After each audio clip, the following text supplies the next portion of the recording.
Chegou um momento quando vamos dar atenção ao ensinamento das Escrituras, da Palavra de Deus para a nossa vida. E antes que você pense em alguma coisa diferente, deixa eu mudar de canal, deixa eu mudar de perfil, deixa eu mudar para cá. O nosso tema é hora de mudar de nome. Mas o que é isso, Saião? Mudar de nome? Que história é essa? Pois é, vamos ver o que a Bíblia fala sobre essa questão que mexe com a nossa identidade, que mexe com a direção da nossa vida e com aquilo que tantas vezes recebe o nome de ressignificação da nossa caminhada. Então, para pensar sobre isso, eu começo lembrando do texto de Gênesis capítulo 32. Você pode acompanhar aí o texto que eu vou ler a partir do verso 27. E a história aqui é bem interessante porque nós temos um conflito histórico entre Jacó e o seu irmão Esaú. Muita gente conhece a história, eles se desentenderam. Esaú prometeu matar o próprio irmão, Jacó fugiu e depois de muitos anos eles se encontram e nesse reencontro Jacó está apavorado. E enquanto ele espera essa possibilidade, de repente, enquanto ele está atravessando ali uma espécie de riacho, que é chamado o Val, ou o lugar do Jaboque, quando ele faz isso, de repente aparece uma espécie de guerreiro que luta com ele, ele não sabe de onde vem, penso que ele imaginou que fosse talvez um guerreiro da parte de Esaú, e no meio dessa luta, de repente, surge uma coisa muito inusitada. Diz o verso 27, o homem lhe perguntou, qual é o seu nome? Jacó respondeu ele. Então disse o homem, seu nome não será mais Jacó, mas sim Israel, porque você lutou com Deus e com homens e venceu. Prosseguiu Jacó, peço-te que digas o teu nome, mas ele respondeu, por que perguntas o meu nome? E o abençoou ali. Jacó chamou aquele lugar Peniel, pois disse, vi a Deus face a face, todavia minha vida foi poupada. Ao nascer do sol, atravessou Peniel, mancando por causa da coxa. Por isso, até o dia de hoje, os israelitas não comem o músculo ligado à articulação do quadril, porque nesse músculo Jacó foi ferido. Que história curiosa! Não sei se a gente imaginaria isso, né? Que nesse momento decisivo que envolve um encontro da parte de Deus com Jacó, o elemento que merece destaque é perguntar o nome e mudar de nome. É uma transição, um conhecimento de Deus diferenciado que vai atingir a vida de Jacó. Então, ele se torna agora Israel, nome que será o nome permanente do povo da primeira aliança. E quando ele faz isso, aquele que luta com Deus e com os homens e vence, e é curioso, ele quer saber também o nome daquele que irá abençoar a sua vida, e simplesmente a resposta é porque perguntam o meu nome. Essa questão do nome chama a atenção de uma maneira muito peculiar, porque isso nos remete a algo que não está tão claro assim, que essa preocupação da Bíblia, das Escrituras, de tratar essa questão que tantas vezes acontece, você vai ver vários casos na Bíblia de transição significativa na vida de uma pessoa, e isso acontece com uma mudança de nome. Então é muito interessante lembrar, por exemplo, que Abraão se tornou um dia Abraão. A gente vai ver, como vemos aqui, que o Jacó vai se tornar Israel. A gente vê que Sarai depois se torna Sara. Quer dizer, esses elementos eles são comuns. Isso então nos remete à discussão do que a gente chama do mundo das palavras, ou seja, o universo do conhecimento de Deus se dá por meio das palavras, porque a língua tem imenso poder sobre a vida. Aliás, uma frase muito especial de Provérbios 18, 21 diz que a língua tem poder sobre a vida e sobre a morte. Os que gostam de usá-la, os que sabem usá-la, comerão do seu fruto, diz Provérbios 18, 21. Então, o que é que a gente descobre nessa história? É que as palavras, elas dominam a vida. Com elas, a gente é capaz de trabalhar o sentido da vida. Com elas, com as palavras, a gente define nossa relação com Deus e com o próximo. A grande verdade, que não está tão clara assim para todo mundo nesse cenário tão importante que envolve essa questão, é que o jeito de enfrentar a realidade, porque a realidade ela é muito problemática, a realidade externa, ela representa um desafio para todos nós, Como dizia o filósofo existencialista Martin Heidegger, Você tem um sentimento de estranheza e angústia profunda diante do mundo à sua volta, e ele chamou isso de Angst, que mostra esse tipo de relação de ruptura e distanciamento, que é um desafio para nós. E quando nós trabalhamos a relação com o mundo externo, isso também produz um emaranhado de situações difíceis de organizar, E a proposta do texto bíblico é interessante, o domínio da linguagem, As palavras divinas, e quando chegam a nós e nós utilizamos esse mundo da linguagem, isso representa um santo enfrentamento diante do caos externo e interno que se apresenta na nossa experiência de vida. E por isso é tão valioso e tão importante o fato de que não só Deus revela o que Ele tem para nós nas suas palavras, as suas narrativas e orientações para a nossa vida, mas a virtude maior que alguém pode ter está ligado com o domínio das palavras. Olha que diz Tiago, por exemplo, que se alguém não tropeça no falar, é perfeito, sendo também capaz de dominar todo o seu corpo, vai dizer o verso 2 do capítulo 3. E quando a gente lê um pouquinho mais, olha o detalhamento que Tiago apresenta para a gente. Semelhantemente, a língua é um pequeno órgão do corpo, mas se vangloria de grandes coisas. Vejam como um grande bosque é incendiado por uma simples fagulha. Assim também a língua é um fogo, é um mundo de iniquidade. Colocada entre os membros do nosso corpo, contamina a pessoa por inteiro, incendeia todo o curso de sua vida, sendo ela mesma incendiada pelo inferno. Que pesada é essa afirmação. Toda espécie de animais, aves, répteis e criaturas do mar doma-se, tem sido domada pela espécie humana. A língua, porém, ninguém consegue domar. É um mal incontrolável. Pessoal, que coisa!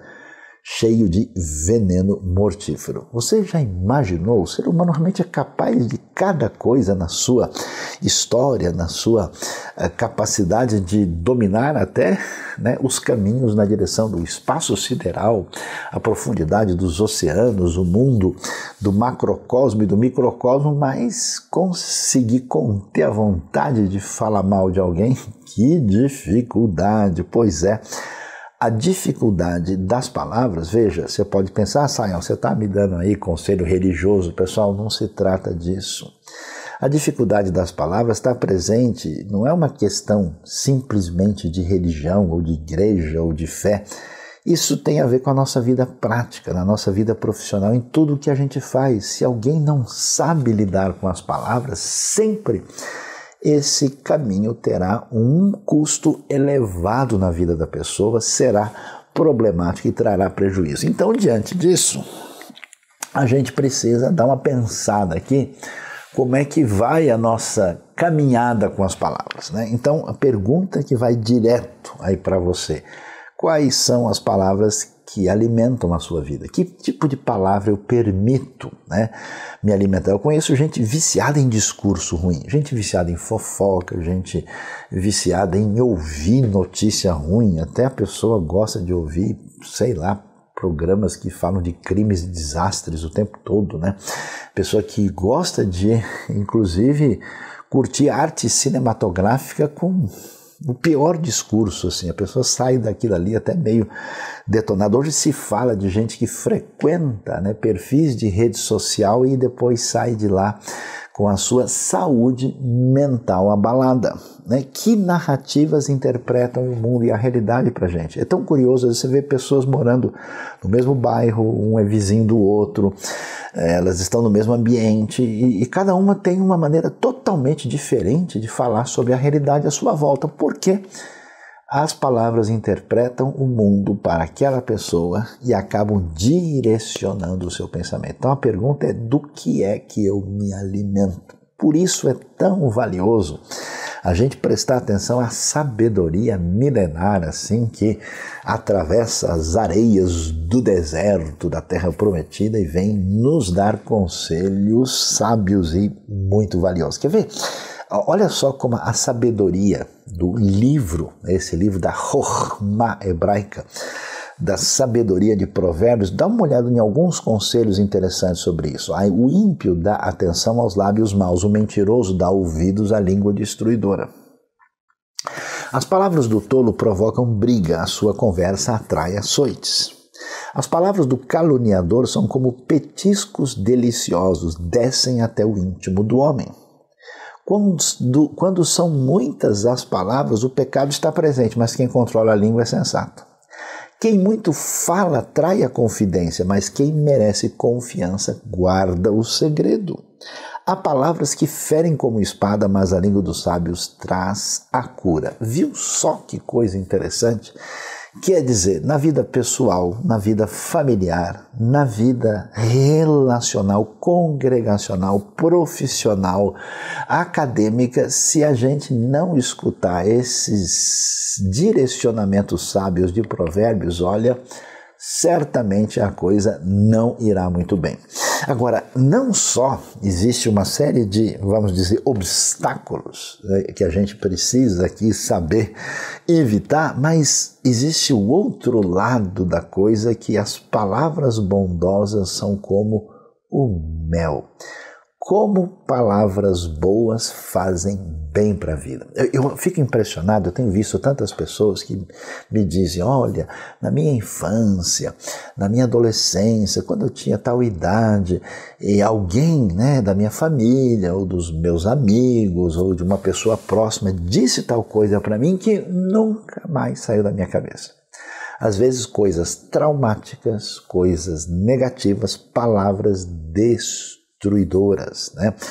Efésios usa uma palavra lá que é traduzido como torpe, a palavra sapros, que significa palavra que destrói.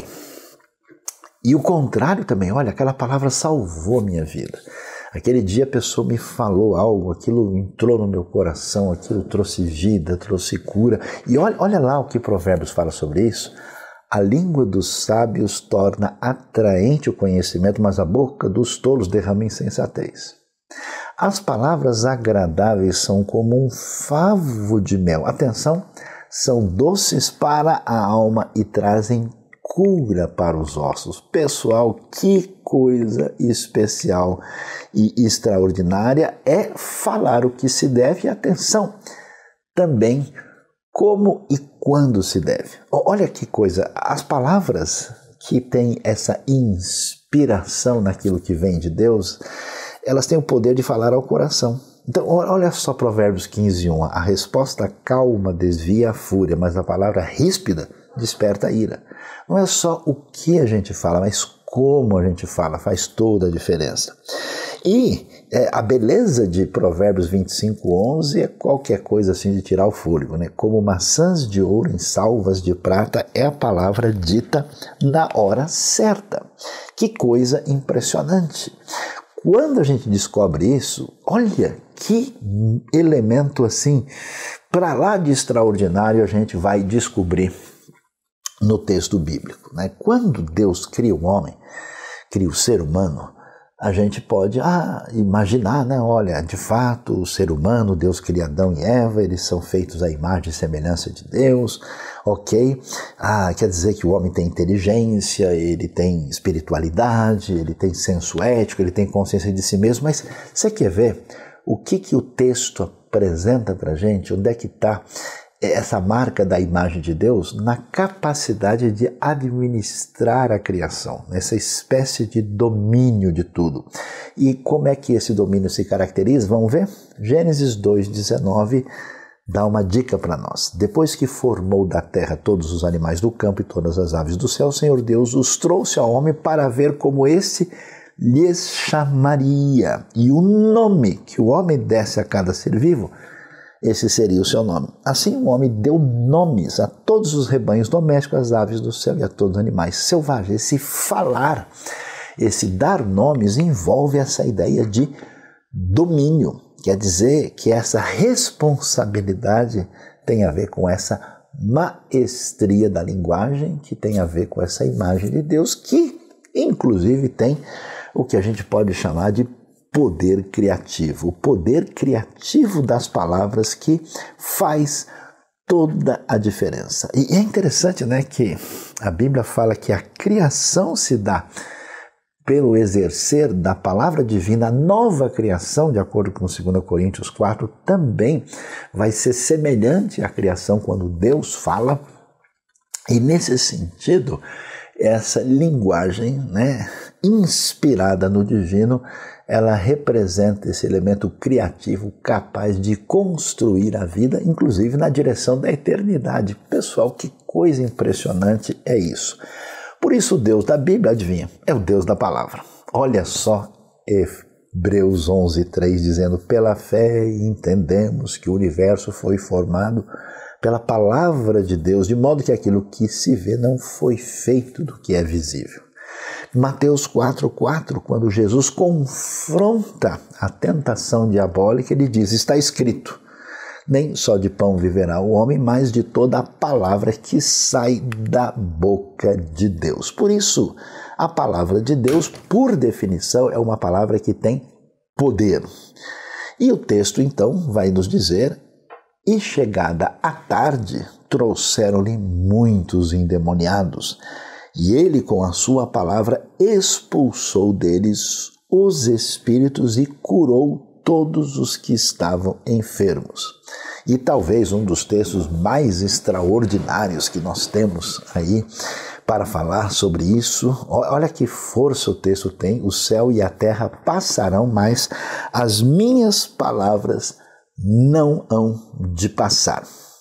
Entendendo isso, nós vamos ver que não só as palavras têm todo esse significado, mas Deus é conhecido, vamos dizer, de maneira linguística. Deus não mandou uma sinfonia ao mundo para se revelar, Deus não mandou uma série de imagens de si mesmo, mas ele se revela pelo seu nome.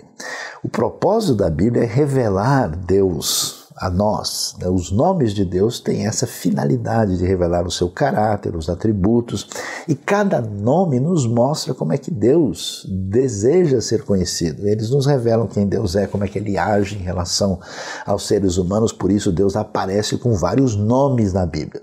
É tão interessante, lembra do encontro de Deus com Moisés, né? Quando Deus vai se revelar, ele diz: eu sou o que sou. É interessante que de fato ele é o que ele é. Deus se revela dessa maneira, mas a frase hebraica é tão poderosa que, além de significar que Deus ele realmente pode dizer eu sou o que sou, também tem o sentido primeiro de eu serei o que eu decidir ser, ou seja, Deus é incontrolável. Inclusive, o que é dito para Moisés é que ele vai dizer aos israelitas: eu sou, me enviou a vocês, né? Esse Deus dos seus antepassados, de Abraão, de Isaac, de Jacó, dá o nome dos patriarcas, né? Este é o Deus que diz: esse é o meu nome para sempre, pelo qual serei lembrado de geração em geração. Inclusive, a gente tem esse nome sagrado, né? As 4 letras, Yud, Rei, Vav, Rei, que você pode aí contemplar nas escritas hebraicas, desde a mais antiga até a quadrática mais recente. E aí o que a gente descobre? Que cada nome revela uma característica específica de Deus, né? É muito importante entender isso, porque algumas pessoas, quando pensam no nome de Deus, aliás, elas pensam da seguinte maneira: olha, vamos usar o nome de Deus aqui para ver se dá sorte, né?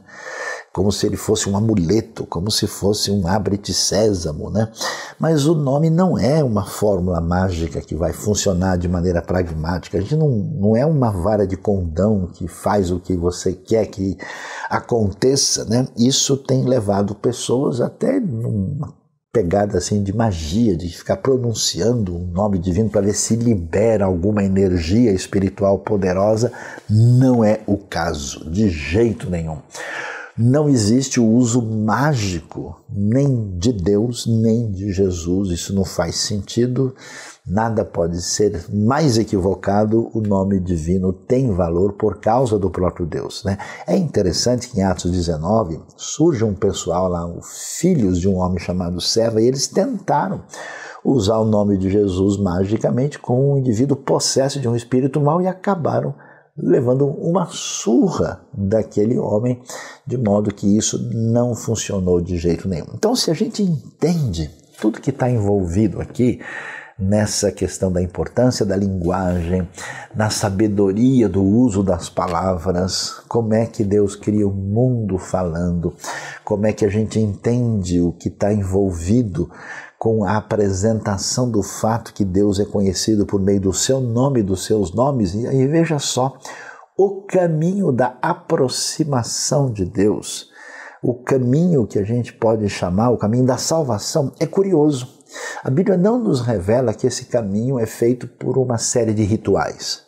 E nem está dizendo para a gente que esse caminho da salvação acontece por uma série de atos meritórios da nossa parte. Olha o que acontece na expectativa de que um dia a salvação inclusive no seu sentido escatológico haveria de chegar.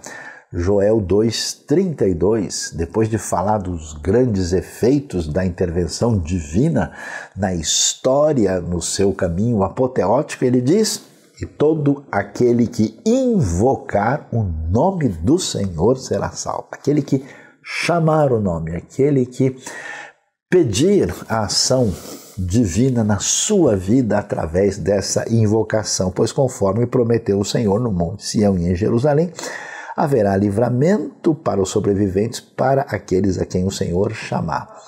Então, essa invocação traz aqui para a gente a esperança de salvação. Por isso, essa salvação que acontece através do poder do nome de Jesus fica muito clara quando a gente vê o ensinamento de Paulo na carta aos Romanos, no capítulo 10, onde a Bíblia diz: se você confessar com a sua boca que Jesus é Senhor e crer em seu coração que Deus o ressuscitou dentre os mortos, será salvo.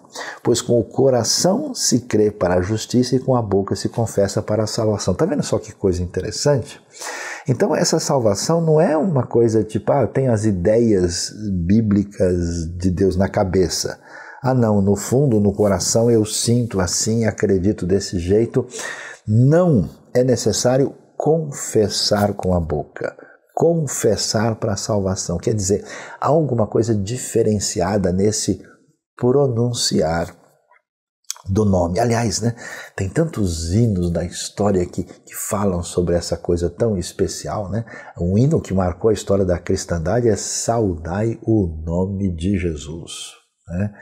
E que todos os seres celestiais venham se prostrar, né? Saudai com glória, glória, glória, coroai, né? Ou o hino que diz: leva tu contigo o nome tão especial de Jesus. Este nome é doce, né? Doce a fé, a esperança do porvir. A gente tem, eu me lembro da banda australiana de música cristã lá, que Hillsong, que canta tão bonita a música Oceans, né? E no momento do ápice da música, I will call upon your name, eu vou chamar, eu vou invocar o seu nome, a ouvir tua voz, só de ouvir tua voz, só de pronunciar o teu nome, os meus medos se vão. Quer dizer, é totalmente diferente fazer isso. Por isso, Romanos prossegue e diz, como diz a Escritura, todo que nele confia jamais será envergonhado, jamais ficará decepcionado. Não há diferença entre judeus e gentios, pois o mesmo Senhor é Senhor de todos e abençoa ricamente todos os que o invocam. E atenção, a frase de Joel está de volta, porque todo aquele que invocar o nome do Senhor será salvo. Uau! A salvação está ligada à invocação, ao clamar pelo nome. A pessoa é salva pelo nome do Senhor.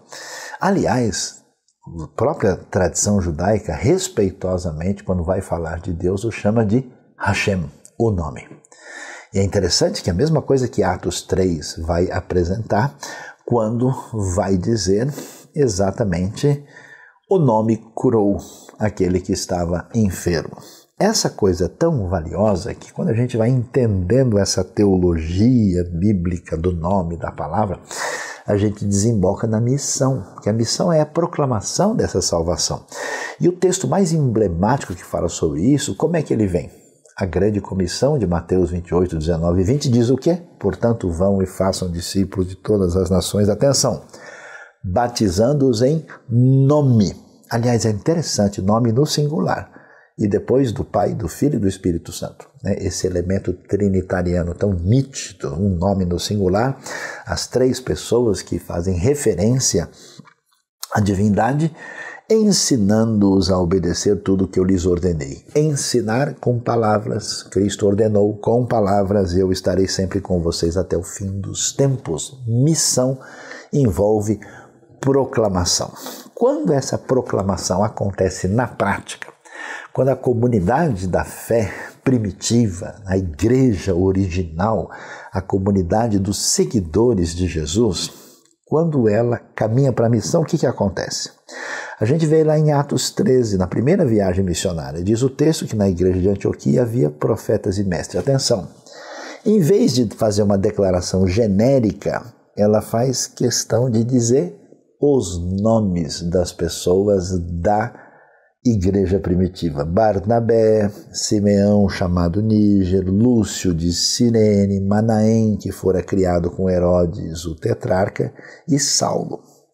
E enquanto eles estavam ali adorando ao Senhor e jejuando, o Espírito Santo vem e age falando, separem-me Barnabé e Saulo para a obra a que os tenho chamado.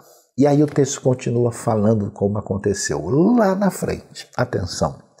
No verso 9, olha que coisa, então Saulo, também chamado Paulo, cheio do Espírito Santo, olhou firmemente para Elimas e disse, quando ele vai anunciar o evangelho na ilha de Chipre para o procônsul Sérgio Paulo. O que chama atenção? Pela primeira vez, Saulo vai ser identificado com o nome Paulo. Ao contrário do que, vamos dizer, uma certa tradição popular afirma, um dia Saulo deixou de ser Saulo e passou a ser Paulo, não é verdade. Saulo é o nome judaico de Paulo.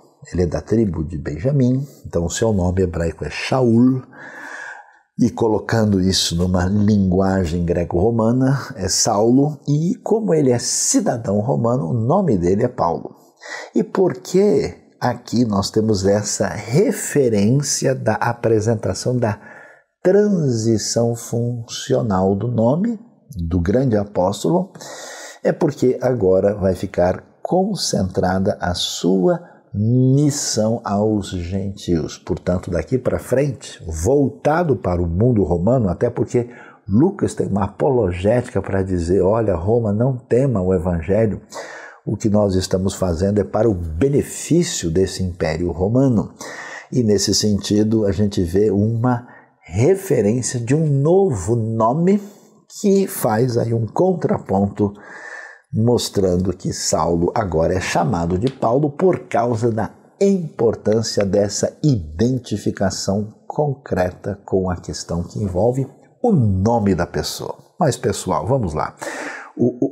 A integração das partes que envolve toda essa bela teologia bíblica essa teologia da palavra, a teologia do nome, que acaba assim, vamos dizer, costurando, né, a história da redenção de uma maneira tão bela linguisticamente, onde a gente chega na salvação, na missão, e a gente chega nesse desfecho que envolve a razão de ser da nossa vida, que é a adoração.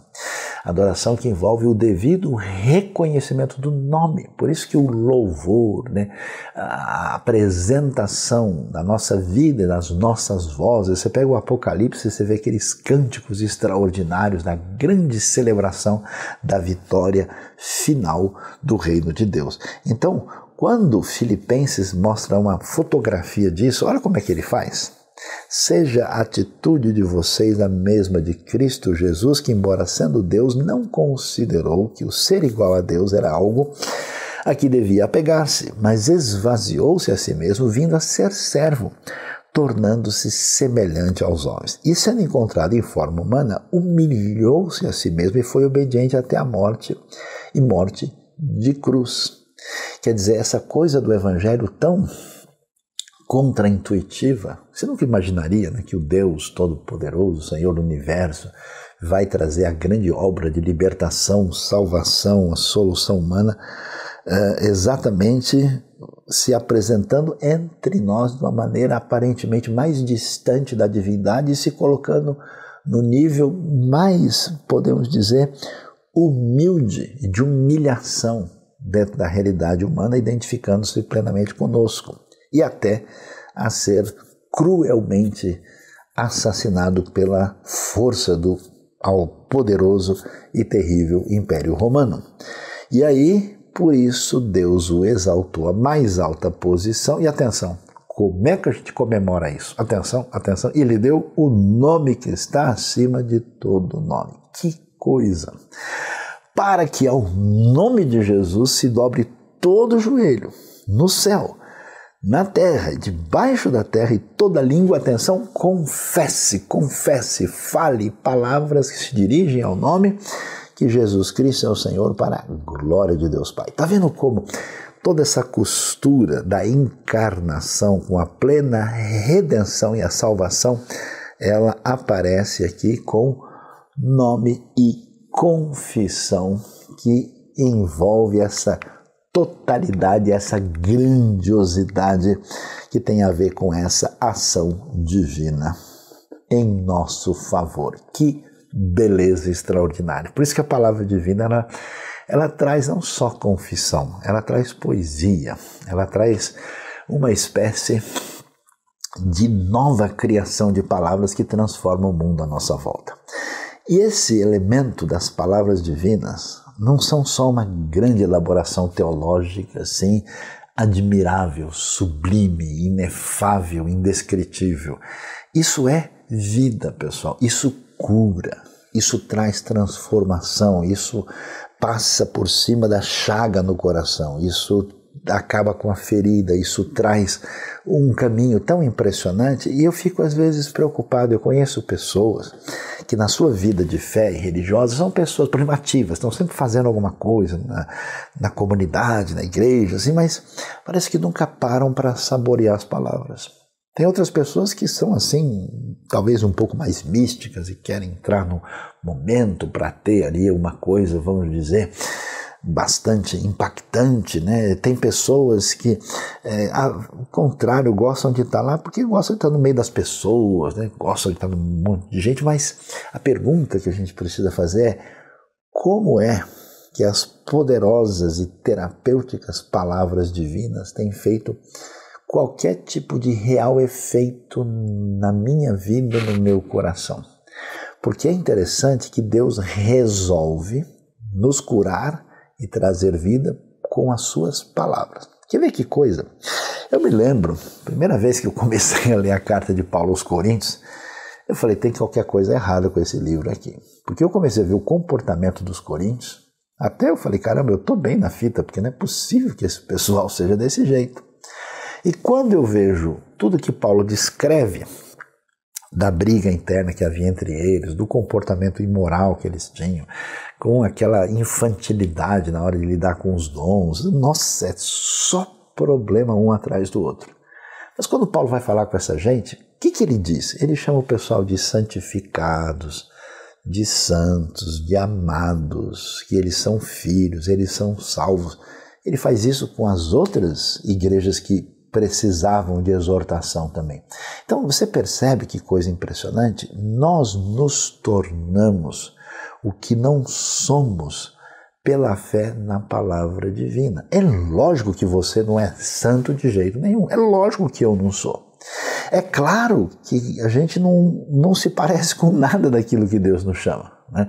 Na verdade, ser filho de Deus é ser parecido com Deus. Que isso? O que acontece quando eu ouço a palavra? Ela faz efeito em mim, ela me cura, me traz vida pelo poder do Espírito. Não é que eu vou me tornando semelhante ao que a palavra disse por meio dessa ação poderosa da palavra divina. Então receba a palavra, medite na palavra, seja curado pela palavra divina. Pare de escutar tanto a sua voz, pare de escutar tanto os seus pensamentos contraditórios e estranhos, pare tanto de escutar as muitas vozes do mundo à sua volta e se deixe curar pelos novos nomes que Deus traz para nós. Que coisa extraordinária. Agora, quando a gente vê tudo isso e caminha nessa direção, a gente vê, pois é, Sayão, estamos aqui sobrevoando, estamos andando, então onde é que a gente vai chegar nesse negócio? Como é que a gente aterriza? Pois é, a Bíblia aterriza com a conversa das palavras, até porque você sabe que a Bíblia tem um ponto final. Lá no fim do Apocalipse diz, pessoal, acabaram as palavras divinas de qualidade diferenciada. Não tem acréscimo, não invente de colocar qualquer coisa. Você se acha muita coisa, mas você não é o rei do pedaço, você não tem direito de incluir palavras divinas como se fossem palavras de inspiração da parte de Deus. Não é o caso. E quando o texto vai nessa direção, ele vai nos dar um panorama, né, das igrejas que são representativas dos diversos tipos de comunidade cristã que tem atravessado a história. E dois deles chamam a atenção, que vão aparecer lá no Apocalipse. Uma é a igreja de Sardes. E você sabe, essas igrejas elas recebem uma palavra, né, muitas vezes uma palavra de advertência, e também uma palavra, vamos dizer, de reconhecimento da atitude de fidelidade daqueles que assim procedem, e ela termina com um desafio e sempre termina com uma frase assim sobre aquele que vencer. Ao que vencer, o grande desdobramento da sua vitória na fé vai ser o seguinte. E em Sardes aparece o quê? O texto de Apocalipse 3,5 diz, o que vencer será vestido de vestes brancas e de maneira nenhuma riscarei o seu nome do livro da vida. Ter o nome do livro da vida é ter a garantia da sua permanência, né? Da sua continuação na sua realidade que envolve vida eterna. A linguagem vem lá do Êxodo, na conversa de Moisés com Deus, né? E atenção, não só não riscarei o nome, mas confessarei o seu nome diante de meu Pai e diante dos seus anjos. Está vendo aqui? Aquilo que representa, aquilo que de fato somos, que está definido pelo nome, tem uma relação de permanência na vitória absoluta na trajetória da fé que dura pela eternidade. Agora, o que mais é extraordinário, surpreendente, é ver o que é que a palavra divina vai falar para a igreja de Pérgamo. Você está sentado aí? Dá para conferir comigo esse elemento tão extraordinário? O texto diz assim, aquele que tem ouvidos, ouça o que o Espírito diz às igrejas. Ao vencedor darei do maná escondido. Lembranças da história do Êxodo, mais uma vez aqui. Também lhe darei, atenção, uma pedra branca com um novo nome nela inscrito, conhecido apenas por aquele que o recebe. A dinâmica dos nomes é muito interessante. Você já reparou? Quando você tem uma relação muito difícil com alguém, a gente assim até evita, né, falar o nome da pessoa. Conheço gente que teve assim um descompasso sério com alguém, e a pessoa fala, então o fulano lá, ele, ela, né, ele até evita, não quer nem falar o nome da pessoa. E tem pessoas que, de fato, alguém não gosta, detesta, então a pessoa põe um apelido jocoso, né? Ela fala de uma maneira depreciativa do outro. Mas quando a gente tem uma relação, né, de intimidade, de proximidade com a pessoa, a gente até usa nomes que aproximam, né, demais a pessoa. Então, olá, Antônio, né? Não, é o Toninho, é o Tony, né? Você traz essa relação de proximidade maior, né? E pessoas que se amam, né, tanto familiares como casais, eles até criam determinados nomezinhos simples, assim, que quem ouve fala, mas o que você falou um para o outro, né? Porque são exatamente essa marca de afetividade e proximidade definida por uma relação linguística diferenciada. Olha que coisa bonita que tem aqui. Deus dá um novo nome ao vencedor e é uma coisa tão especial, conhecida apenas por aquele que o recebe. Ou seja, a minha particularidade é só eu e meu Pai Celestial. Que coisa bonita! E o que é interessante? Tudo que eu tenho na minha história está ligado com o meu nome. E o meu nome é terrível.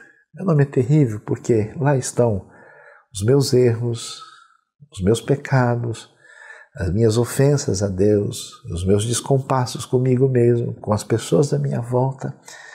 E, vamos dizer, no cartório está tudo registrado lá. Sabe o que acontece na grande vitória do reino?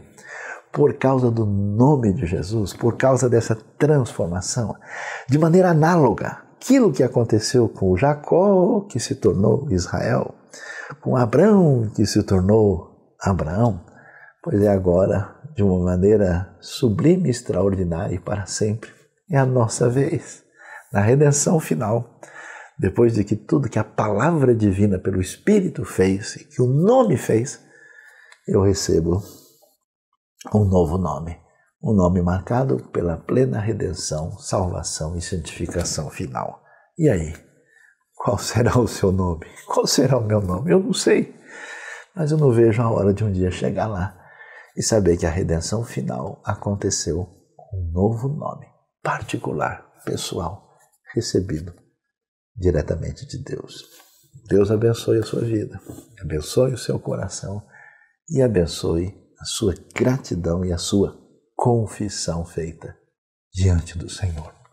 Amém.